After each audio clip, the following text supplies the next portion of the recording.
Nossa mensagem nessa manhã encontra-se no livro de Filipenses, capítulo 3, versículos 20 e 21. Mas a nossa cidade está nos céus, de onde também esperamos o Salvador, o Senhor Jesus Cristo, que transformará o nosso corpo abatido para ser conforme o seu corpo glorioso, segundo o seu eficaz poder de sujeitar também a si todas as coisas. Que grande promessa Deus nos fez através do apóstolo Paulo, que a nossa cidade não está nesse mundo.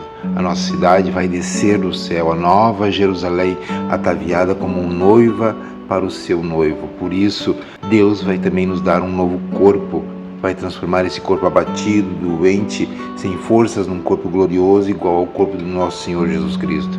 Por isso, nessa manhã, deixe Jesus entrar na tua vida para transformar o teu caráter, transformar a tua vida, para que naquele glorioso dia, quando a nova Jerusalém descer, nós também possamos estar gloriosos, junto, louvando e agradecendo ao nome de Deus. Amém.